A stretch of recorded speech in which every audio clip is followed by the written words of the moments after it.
Welcome back to this edition of Tune In Tuesday. Today I'm going to talk about drones because I know a lot of you got them for Christmas.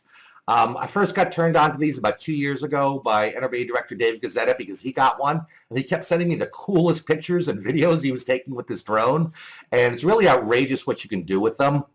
They're also rapidly becoming a must-have real estate tool. I know that sounds crazy, but can you imagine even in retail real estate, if you go out on a listing appointment, you've already got aerial photos of the house. Typically, these were only done on high-end properties, but as drones have come way down in price, they're becoming more popular. You're going to see almost all the agents starting to use aerial photography from their drones, and they work for so many things. Not only can you take an aerial of the house, you can take aerial street scenes, and I have to tell you, because they're coming down in price and so many people are getting them, I actually expect to start seeing people use drone photos on their BPOs. Can you imagine how impressed an asset manager or a client would be? Not only do you have your front, your side, your street, your rear, but a lot of times you can't get a rear. But now you've got aerial photos of the front and back of the house and street scenes that are aerial. Now, I'd probably only do this on vacant houses because I think the homeowners would probably come out and shoot you or shoot down the drone. That actually happened, I think, in the Carolinas recently. But if you haven't gotten a drone yet, you're probably going to wind up getting one. It's just a phenomenal real estate tool. And I really think it's going to become almost the standard because the bar has been raised. And if you're competing for a listing with someone who is using aerial photos, they're going to win because it impresses the hell out of the homeowners. Most of them have not seen an aerial view of their house other than maybe like Google Earth or something. So with that being said, they are also now regulated by the FAA. And for those of you out there who are pilots, you know that the FAA has been on a major tear the last 2 years, firing flight examiners they didn't think were tough enough, pulling licenses, making people retest. They've just been on a major tear. All right, so now they're going after the drones. So all drones must now be registered, even for civilian use, and we'll talk about civilian versus commercial, by February 19th, 2016. You can see the FAA statement there. I put it on the screen for you. There's a registration link for recreational. That's non-commercial. It's only $5 one-time registration, but they're going to start enforcing it. They already have, and there's the link for that. Now, the problem comes about is that real estate photography is considered commercial use and will require a separate registration. Your little $5 registration, if you can't using it to take pictures of houses, it's not going to hold up, and they will come after you and nail you. They're getting very tough about this, and it'll get worse, not better. Trust me. So it's a separate registration for business use. And if you think you're not going to get caught, the minute you start using aerial photos in your BPOs or in your advertising, and again, I think an aerial photo, especially with doing internet marketing, putting pictures of your houses online and you have your own webpage with your listings, and you don't have aerial photos, I think you're crazy. All right, because the consumers really like that and it's becoming the standard. But somebody is going to see, it'll probably be another agent, another broker, because you know how they all like to rat each other out. But you're going to be putting your aerial photos up on the internet. Somebody's going to send it into the FAA because it's a commercial purpose. So you're going to get caught. It's just somebody will rat you out. That's how this business works. We all know it. All right. So they already have started finding realtors. There's one in California just got nailed. But the full rules can be found there. I put the link up for you. So make sure you're compliant because someone will see your photo and turn you in. But I think it's almost becoming a must-have real estate tool and will be very shortly. I'll tell you how popular they are, especially as Christmas presents last year and this year. Christmas Day in the evening, if you know the drones, they have the little, and you've seen them, they have the little green lights on one side, the red lights on the other, especially the DJIs, which is the one I have and I'd probably recommend to get, and it's the one Dave Gazzetta turned me on to. The evening of Christmas Day, because as it got dark, I must have seen a dozen of these things flying around my neighborhood because I sit up kind of a hill overlooking the course so I could have a nice panoramic view off my top deck. There had to be a dozen of these things flying around that people have gotten for Christmas. They're that popular toys now. So, again, understand it. I strongly suggest you get one if you don't. The prices have dropped way down. We'll talk about that next. As far as what type of drone, there's a lot of types and models of drones. There's also a lot of cheap knockoffs, kind of like the whole hoverboard thing this Christmas. When you could buy a real expensive hoverboard, you buy these cheap knockoffs, but of course they caught fire or they knocked you over or people broke their arms. Buy a quality one. Don't buy a knockoff or one of the really cheap ones. They have come way down in price. The high-end drones used to be $1,500 to $2,000 a year or so ago. The DJI Vision, which is the one you see in the photo and the one I'd recommend, I love it to death. Again, the one Dave turned me on to. And it's really cool. You've got the remote control. Your iPhone or your Android clips right in. You can see what the camera sees because it connects kind of Wi-Fi or Bluetooth to your phone. It's really quite neat. But just remember, you get what you pay for, and there's no point in buying a cheap knockoff if it doesn't work. All right. And besides, buy it for business, tax write-off. All right. They're very easy to fly. They work with your smartphone, either an iPhone or an Android. If you don't have one of those, then it's going to get a little tricky. First choice, like it says, DJI Vision. That's actually a picture of my house that I took with the drone, and that's a picture of the drone itself. You get a really nice carrying case for them. A few things I'm going to recommend. If you look at the picture of the drone itself, you see the guards around the propellers. Those are optional. They don't come with the drones. Buy the guards, because as you learn to fly this, you're going to crash it, bump it into trees, bump it into houses. I've hit street lights. Once you get the hang of it, it's really easy. They're actually pretty stable if they have a really good gyro system. The cheaper ones don't, by the way, and you're going to have a hard time flying it. But you are going to break the propellers. You know, you're going to go through about a dozen propellers because you keep clipping it into things. Just buy the prop guards first. It's easier and it's cheaper in the long run. The batteries on them last about 25 to 30 minutes, depending on how high you go and how much flying around you do. You can buy additional battery packs, but they charge relatively quickly. You can get car chargers for them, and the extra batteries are very expensive. One battery will probably be fine for you. The other thing is the quality of the cameras is quite good. The video's 1080, high def. They're like 5 megapixel cameras. Anything more than that is overkill because you can't put 5 megapixel photos up online on the web. The files are too large. So we all shrink them down. They won't upload for BPO photos either. So even the cheapest drones, the cameras are fine right now. And there's some other fun things you can get for them. You can get an infrared camera for them now for doing things at night. I have no idea what the use for that would be, other than I thought maybe for hunting and scouting game early. They are illegal to hunt with, by the way, just because I know a lot of you guys hunt and shoot.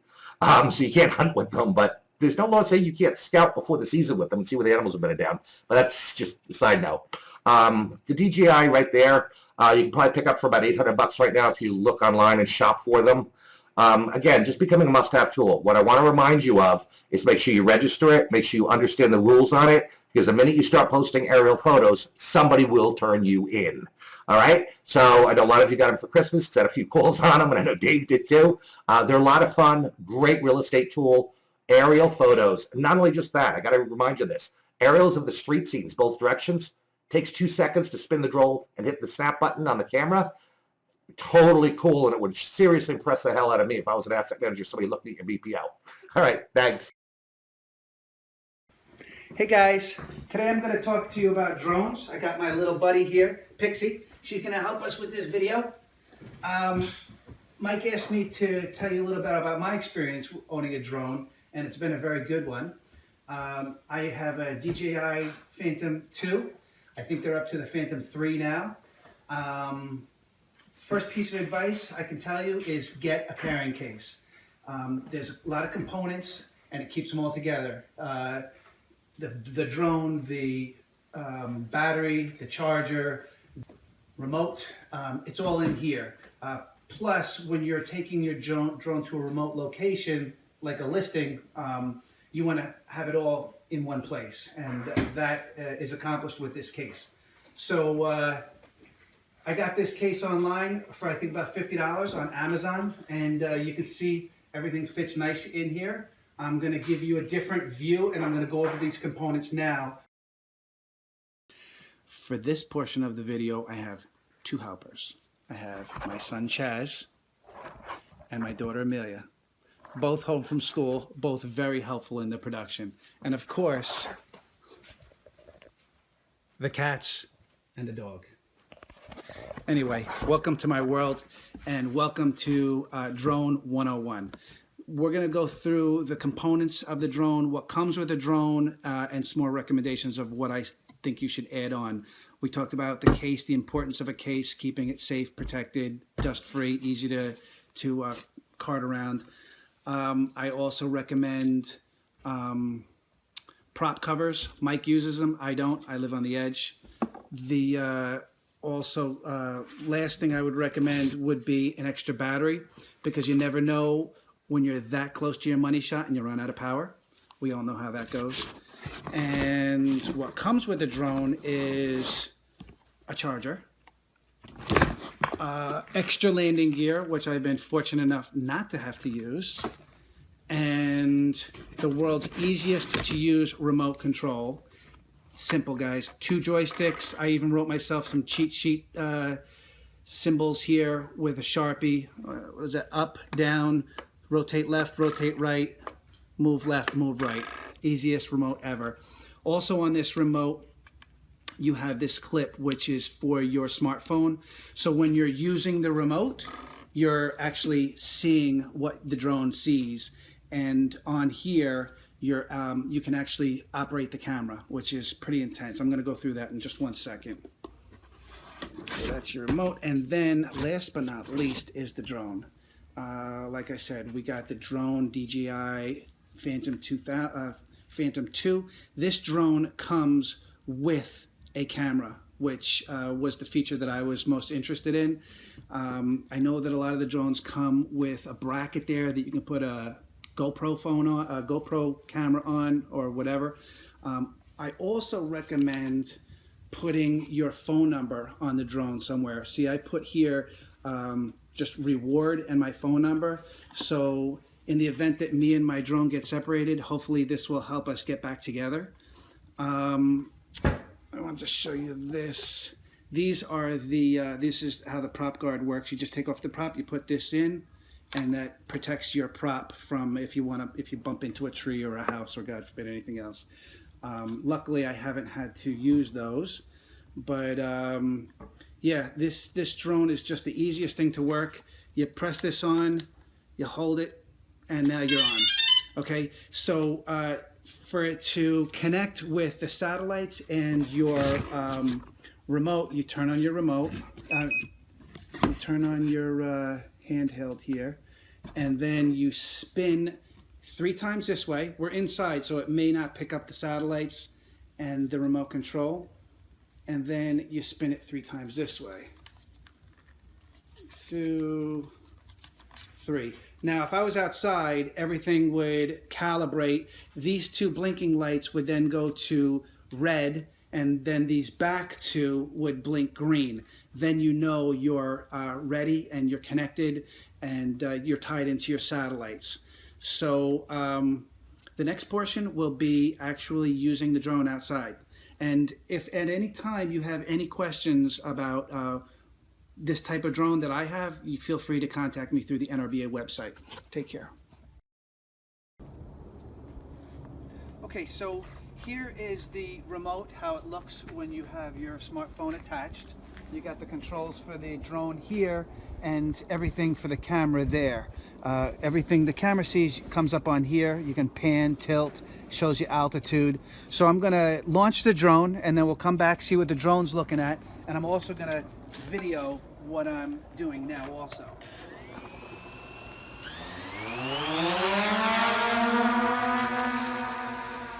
Bumping away. So she's up about 200 feet now. Send it up a little bit higher. And let's take a look at what you see here now. This is what the drone sees. You can pan this down a little bit. So if you can see us, we're there in the driveway. And then we can pan this out. So you should be able to see the horizon.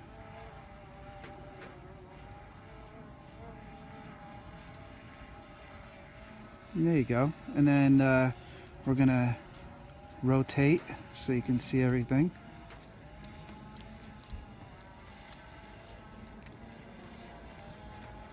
And there you have it. Now we're gonna bring it down for a landing.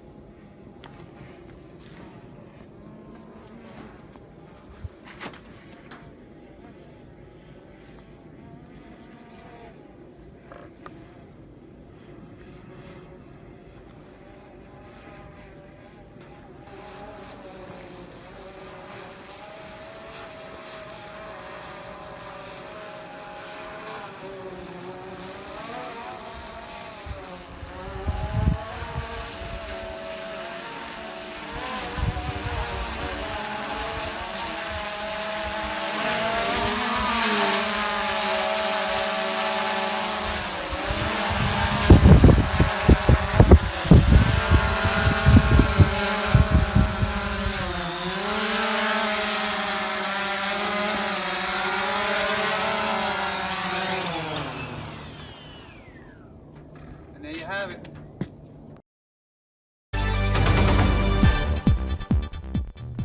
The NRBA, bringing together the nation's best qualified professionals in the real estate industry, together with financial institutions, servicers, outsourcers, hedge funds, lenders, investors, developers, as well as the individual, and assist them with all aspects of default management.